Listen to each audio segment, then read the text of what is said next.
दोस्तों, यह एक सच्ची घटना है जो मेरे साथ घटी है। मेरा नाम अमित है और आज मैं अपने पूरे परिवार के साथ देहरादून से अपने गांव आया हूं, जो कि उत्तर प्रदेश के बाराबंकी ज़िले में है। मेरे परिवार में मेरे पापा, मम्मी, मेरे 2 बहन और एक छोटा भाई है। हमारा गांव आने का कारण है, इस महीने मेरी बड़ी बहन की शादी होने वाली है। 21 जून 2011 घड़ी में लगभग दोपहर के 12 या साढ़े 12 बज रहे होंगे। मेरे दादाजी ने मुझसे कहा कि अमित जाओ, बगीचे से कच्चे आम तोड़ कर ले आओ, आमों की ज़रूरत पड़ेगी। मैं और मेरा भाई और मेरे चाचा के लड़के, लगभग हम 7-8 बच्चे होंगे, सब बगीचे में जाने लगते हैं। जो जो मेरे साथ आए थे वो सब आम तोड़ रहे थे, लेकिन मैं बगीचे में एक किनारे पर खड़ा हुआ था। इन सब ने इस बगीचे में आम तोड़ लिए थे और अब हमें और आम चाहिए थे। तो मेरे दूसरे चाचा के बगीचे में वो सब लोग चले गए। वो लोग आम तोड़ ही रहे थे, पर मैं अपने ही बगीचे में एक पेड़ के किनारे बैठा हुआ था। तभी मुझे ऐसा महसूस हुआ कि कोई मेरे बगल में है और मेरा नाम लेकर बोल रहा है, अमित कब आए हो और अमित ठीक हो। तो मैंने इधर उधर देखा, लेकिन मुझे कोई नहीं दिखा। मैंने सोचा गांव की ही कोई औरत होगी, खेतों में होगी तो मुझे दिख नहीं रही होगी। तो मैंने इस बात पर ज़्यादा ध्यान नहीं दिया। लगभग 5-10 मिनट बाद फिर मुझे एहसास हुआ कि जस्ट मेरे बगल में कोई महिला खड़ी है और मेरे कानों में साफ साफ कह रही है, अमित तुम ठीक हो, अमित कब आए हो। अब मुझे थोड़ा सा डर लगने लगा। सामने ही के बगीचे में सब लोग थे, इसलिए मैं तेज़ी से उनकी तरफ भागा। पर भागते भागते मेरा एक पैर नाली में पड़ा और मैं नीचे गिर गया। तभी मेरा छोटा भाई, जो मेरे चाचा का लड़का था, उसने मुझे देखा और वो तुरंत भागता हुआ मेरे पास आया और उसने मुझे पकड़कर उठाया और कहा, क्या हुआ अमित भैया, गिर कैसे गए। मैंने कहा, कुछ नहीं शुभम। उसने फिर मुझसे कहा, आप इतनी तेज़ क्यों भागे। मैंने कहा, कुछ नहीं। मैंने किसी को कुछ नहीं बताया जो जो मेरे साथ हुआ। वो सब मुझसे कई बार पूछ रहे थे, लेकिन मैंने किसी को फिर भी कुछ नहीं बताया और हम सब आम लेकर वापस लौट आए। लेकिन मैंने ये बात फिर भी किसी को नहीं बताई। मुझे लगा पता नहीं लोग क्या सोचेंगे, यकीन करेंगे भी कि नहीं, इसलिए मैंने ये बात किसी को नहीं बताई। कुछ दिनों बाद मेरी बहन की शादी हो गई और हम लोग वापस देहरादून लौट आए। लेकिन 5 साल बाद, यानी 2016 तारीख 8 मार्च, मुझे किसी वजह से अपने गाँव जाना था।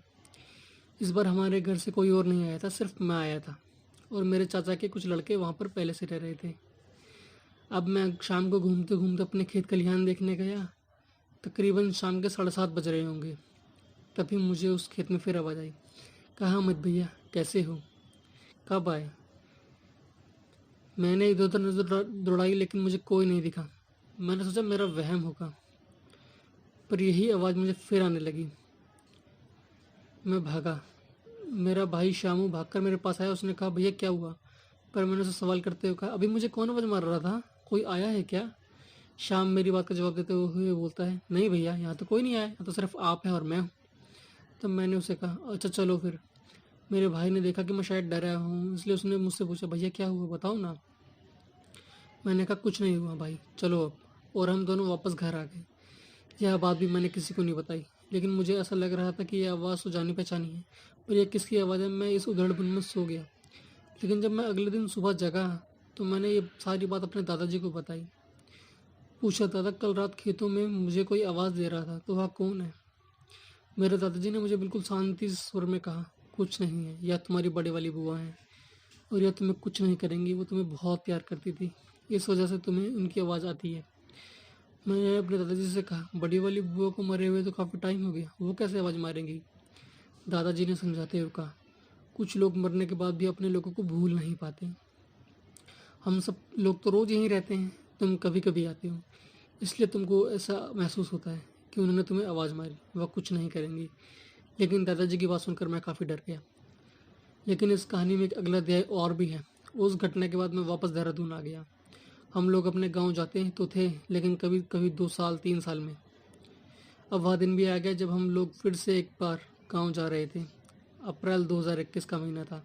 इस बार गांव आने का कारण था मेरी शादी। कुछ ही दिनों में मेरी शादी होने वाली थी। इस वजह से सब के सब घर के लोग कहते थे कि अमित ज़्यादा बाहर मत घुमा करो, खेतों और बगीचों में तो बिल्कुल मत जाया करो। लेकिन मैं था, किसी न किसी बहाने से खेतों की तरफ चला जाता था। मेरी शादी का दिन जैसे जैसे नज़दीक आ रहा था, वैसे वैसे सब घर के लोग मुझ पर खास नज़र रख रहे थे कि मैं कहीं इधर उधर घूमने न जाऊं। मेरी शादी को अब 1-2 दिन ही बचे थे। मुझे थोड़ा अजीब सा लग रहा था। मैं जब जब रात को अकेले बाथरूम जाता या घर के अगल बगल भी घूमने जाता, तो मुझे थोड़ा सा डर महसूस होता। वैसे हमारे घर के ठीक आगे कृष्ण भगवान का एक मंदिर भी है। लेकिन फिर भी मैं रात को अगर बाथरूम में जाता तो मुझे ऐसा महसूस होता कि कोई मेरे साथ चल रहा है, कोई मुझे आवाज़ दे रहा है, अमित ठीक हो? लेकिन मैंने यह बात किसी को नहीं बताई और 2-3 दिन रात में बहुत डर भी लग रहा था। और अगर मैं किसी को बताता तो सब कहते हैं मना किया था ना इधर-उधर घूमने के लिए। हालाँकि अब मैं कहीं नहीं जाता था, घर पर ही रहता था। कहते हैं काली बिल्ली का रोना बहुत अशुभ होता है। काली बिल्ली का रोना किसी अनहोनी का प्रतीक होता है। पर शादी के लिए जो मंडप लगा हुआ था उसमें रोज़ रात को 2 या 3 बजे के करीब एक बिल्ली रोया करती थी। काली बिल्ली का रोना बहुत अशुभ माना जाता है, इसलिए घर का कोई भी सदस्य उसे रोता देखता तो उसे तुरंत भगा देता। पता नहीं बिल्ली का रोना एक संजोग था या फिर कोई अनहोनी होने वाली थी। अब वह दिन भी आया कि जिस दिन मेरी शादी होनी थी और शादी हुई। मुझे शादी के 1-2 दिन तक कोई दिक्कत नहीं हुई, सब नॉर्मल था। अब डर भी नहीं लगता था, किंतु शादी के लगभग 1 हफ्ते बाद मेरी पत्नी अपनी मायके चली गई। उस दिन हम लोग काफ़ी कहीं गए हुए थे तो शाम तक हम घर लौटे। बारिश हो रही थी तो लाइट जा चुकी थी। गाँव में अक्सर ऐसा होता है, थोड़ी देर की बारिश होती है और लाइट चली जाती है। इसलिए मैं अपने कमरे में सोने जा रहा था, तभी पता नहीं मुझे क्या हुआ, मेरे मन में मिठाई खाने की इच्छा जगी। वैसे तो मैं रात को मीठा नहीं खाता और पर उस दिन मैंने मिठाई खाना शुरू कर दिया और एक के बाद एक लगभग 8 या 10 रसगुल्ले में खा गया। ऐसा कभी नहीं होता कि मैं मीठा खाऊं और बिना मुंह धोए सोने चला जाऊं, पर उस दिन मैं अपने कमरे में जाकर लेट गया। पहले तो मैंने 2-3 गाने सुने। कुछ गाने सुनने के बाद मैं लेट गया। मुझे लेटे हुए लगभग 15 मिनट हो चुके थे। तभी मुझे ऐसा महसूस हुआ कि कोई महिला साड़ी पहनी हो, सज धज कर बिल्कुल मेरे सामने खड़ी हो। मुझे तुरंत याद आया मेरी पत्नी तो मायके गई हुई है, तो ये कौन है? और थोड़ी देर में वो महिला मेरे पास आकर खड़ी हो गई और बड़े प्यार से मेरे कान में बोली, अमित शादी हो गई तुम्हारी? अच्छा है। और ठीक हो? तुम चलो, अब मैं तुम्हें लेने आई हूँ। चलो अमित मेरे साथ, मैं तुमको लेकर जाऊँगी। मुझे कुछ समझ नहीं आ रहा था। मैं उस समय नींद में भी नहीं था, मैं पूरी तरह जगा हुआ था। मैं यह सब सोच ही रहा था कि तभी उस महिला ने मेरे सीने पे बड़े जोर से हाथ रखा और उसके बाद वो मेरे सीने पर चढ़ चुकी थी। मुझे ऐसा लग रहा था कि मेरी जान निकल जाएगी। मुझे कुछ भी समझ नहीं आ रहा था। उस समय मेरे मुँह से आवाज़ भी नहीं निकल रही थी। मैं हकलाते हुए 2-3 बार आवाज़ मारने की कोशिश कर रहा था, परंतु कोई भी मेरी आवाज़ नहीं सुन पा रहा था। पर शायद इस बार मेरी किस्मत अच्छी थी, मेरे जीजा जी ने मेरी आवाज़ सुन ली। उस समय सब लोग बाहर थे और आपस में बात कर रहे थे, इसलिए कोई भी सोया नहीं था। मेरी आवाज़ सुनकर जीजा जी ने मुझे आवाज़ मारी, अमित अमित क्या हुआ? जीजा जी का इतना ही कहना था कि घर के सब लोग मेरे कमरे के अंदर इकट्ठे हो गए और सबने मुझे पकड़कर बैठा दिया। उस समय तो मैं कुछ बोलना नहीं चाह रहा था, लेकिन मेरे मुँह से खुद आवाज़ निकल रही थी, शायद मैं रो रहा था।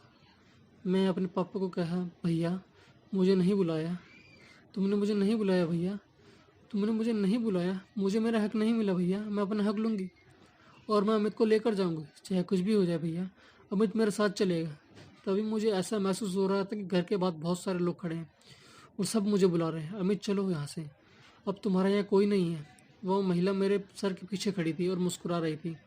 उसने मुझसे कहा, अमित तुमको चलना होगा, मैं तुमको लेने आई हूँ, देखो तुमको लेने पूरी बारात आई है।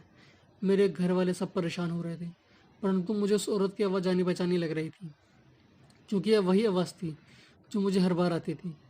किंतु अब वह कह रही थी, अमित तुम्हें मेरे साथ चलना होगा और मैं तुम्हें लेने आई हूँ।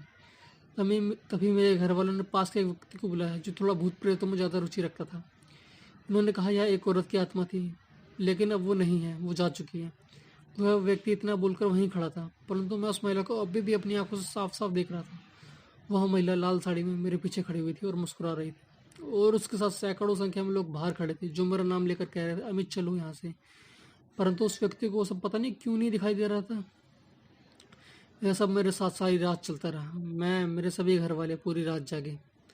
मेरे एक तरफ पापा तो दूसरी तरफ मेरा भाई शामू लेटा हुआ था और मैं बीच में था। तभी मेरे छोटे भाई ने एक बार हनुमान चालीसा लगाकर मेरे सर पर रख दी, परंतु जैसे ही हनुमान चालीसा चलाई वैसे ही वह महिला को पता नहीं क्या होने लगा, वो मेरे सीने पर चढ़कर बैठ गई और मुझसे कहने लगी, अब तुम्हें चलना होगा अमित, अब तुम मेरे साथ चलो। मेरी ऐसी हालत देखकर मेरे घर वालों ने हनुमान चालीसा भी बंद कर दी।